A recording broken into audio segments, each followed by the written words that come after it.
we know for sure. You cannot badger someone into the vortex. You cannot humiliate someone into the vortex. You cannot punish someone into the vortex. In other words, the only way you can call someone into the vortex is, first of all, to be in there and to see them in a way that calls them in, you see.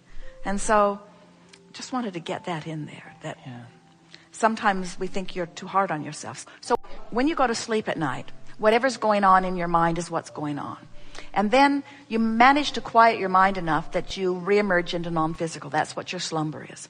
Well, when you reemerge into non-physical, the non-physical part of you dominates. In other words, it's like joining that vibration that is really you. But the physical part of you, that active vibration of you, remains right where it was when you went to sleep. And when you wake up, you'll be right where you were. In other words, if you go to sleep in the vortex, you'll wake up in the vortex. If you go to sleep not in the vortex, you'll wake up not in the vortex. So one of the reasons that we teach meditation, we talked about it already here today, is that when you meditate and therefore you are awake, not asleep, and therefore conscious and therefore attracting, when you deliberately quiet your mind, you get to feel the visceral sensation of resistance leaving and alignment coming into place. That's why we encourage meditation rather than taking a nap. Because when you take a nap, you don't move your vibration. But when you meditate, you raise your vibration. And when you come out of meditation, your vibration is now in that higher place. So now let's get back to this vortex concept, because meditation is the way into the vortex. So however you got in there, now the next thing is to be consciously aware that you are in there. That is really a component to this seminar that we have not really discussed fully enough. We want you to realize that when you get in there, no matter how you got in there, milk it. Try to stay in there longer. Esther has been taking a deck of Money and the Law of Attraction cards because she likes the artwork so much. And when she knows she's in the vortex, she will milk it with everything she's got. Look through a deck of cards, look through a photo album of people that she loves. In other words, take a walk down memory lane. Sometimes they'll just stumble, or so it seems. There's never any stumbling because law of attraction is always accurate.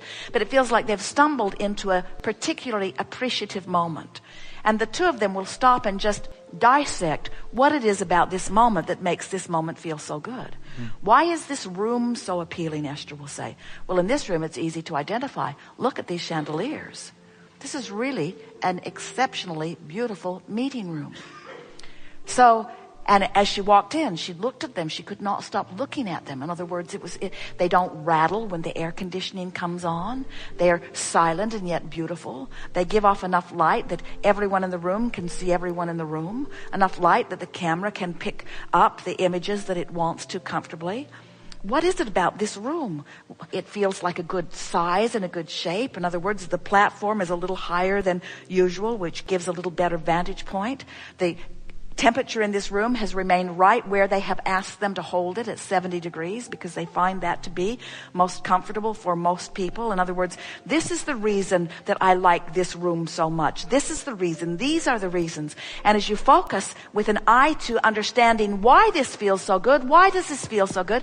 Now, often you find yourself not in the vortex wanting to define why does this feel so bad? What's wrong with this meal? What happened? What were they thinking? How could they have put this together? Who's in the kitchen? Who's minding the store? In other words, you can affirm from outside the vortex or inside the vortex. We just want to alert you to the benefit of doing 100% of your deliberate affirming or restating or practicing the vibration of, or making a vibration that's just active, making it longer active till it's dominant, then keeping it dominant till it's chronic, until it's the easiest vibration to find. In other words, practice yourself into alignment with who you are, and then begin to live life as you're viewing it through the eyes of Source. So, all the conversations that we have about everything are about blending these two worlds. In other words, we want you to know that you're non-physical, but we want you to be proud that you're physical. But we want you to know what in the vortex feels like, but we want you to not be mad at yourself for being not in the vortex. We want you to accept that it all meshes together, and that without step 1, there couldn't be step 2 or 3. In other words, without being out of the vortex, there would not be the expansion. And if there isn't the expansion, then there isn't life. See how it all fits together? So don't you want to just start making peace with it? Don't you want to make peace with those rascals in your neighborhood rule-making society? Don't you want to make peace with them? Don't you want to bless them for the better world that they are creating with their harassment?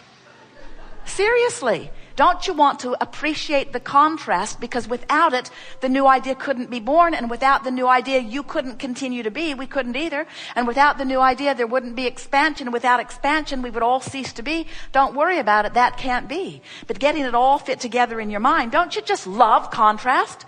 You do when you go to the buffet. When you go to the buffet, you love contrast. You're glad that that president of that committee isn't the only one that got to choose the food.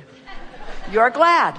You're glad. You're glad that there's variety. And when you see things you don't want, you just don't put them on your plate.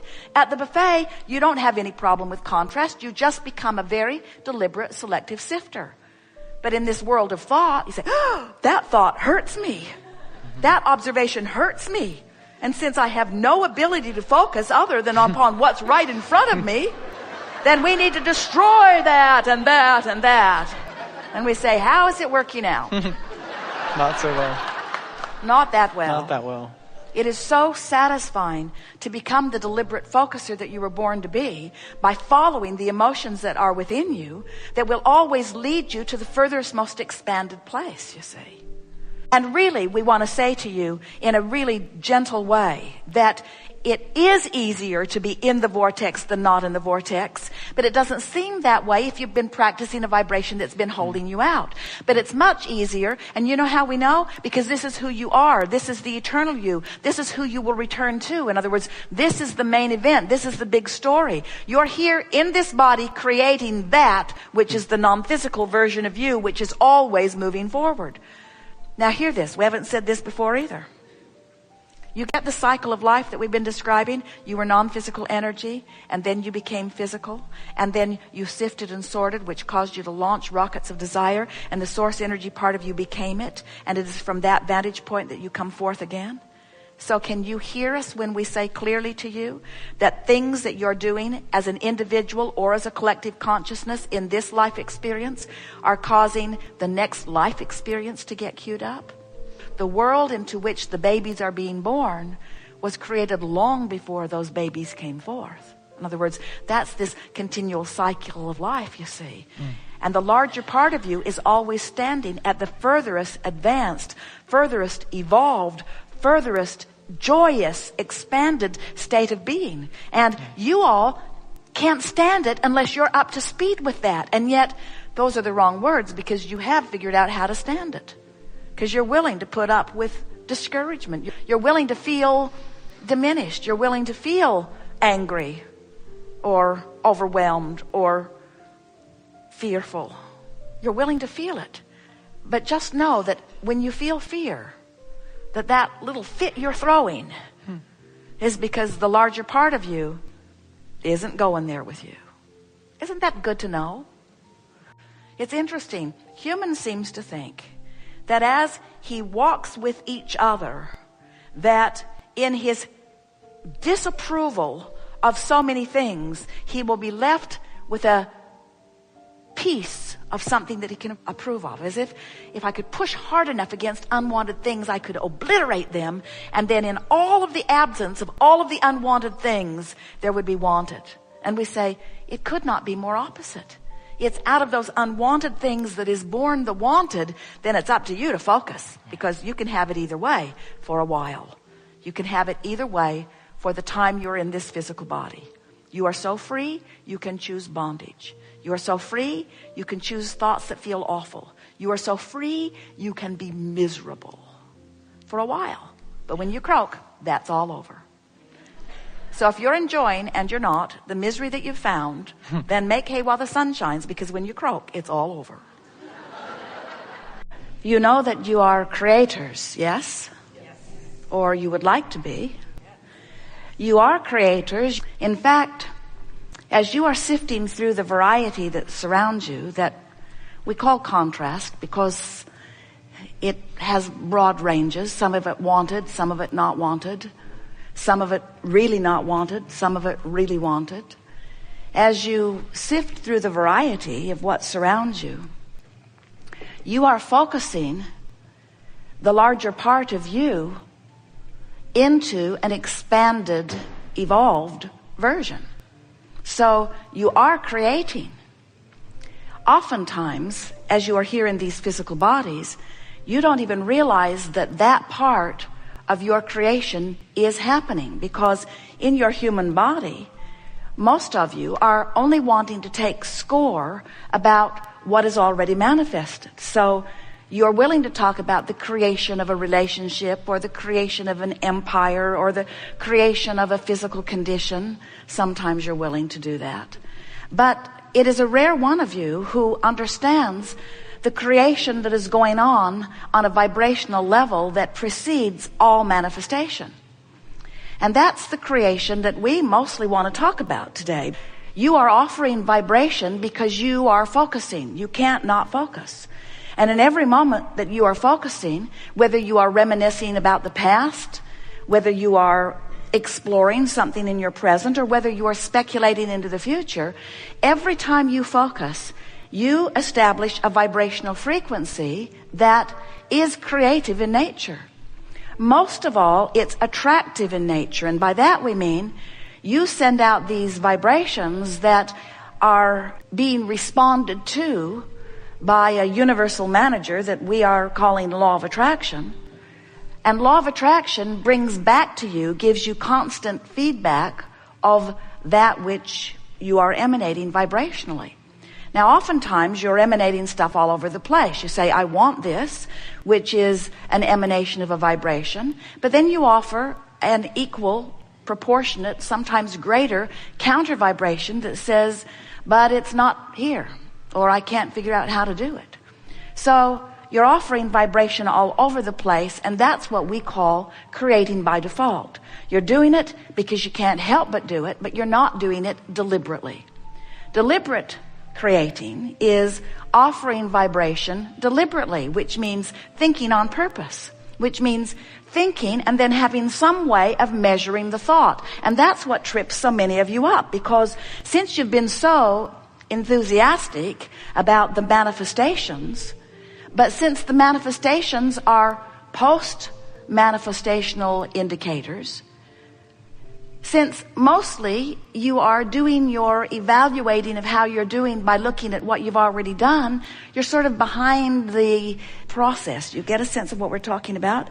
If you are only examining what's manifested, then you are really living in the past. Even if it just manifested, you're really living in the past, because long, well, it doesn't have to be so long, but it often is.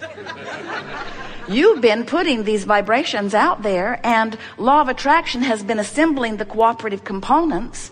But if you are using your eyes and ears and so on to explore how you're doing, it would be like driving your vehicle down the road and only looking in the rearview mirror.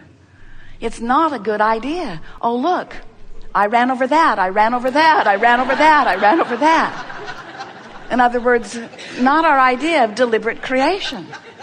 But if you become aware of vibration, if you will pay attention to the vibration that you're offering, and the only way that you can pay attention to vibration, because you can't see it yet, it hasn't manifested, is by feeling the vibrational frequency of it, and you do 100% of that through your emotions. Your emotions let you know how you're doing. We have enjoyed this interaction immensely.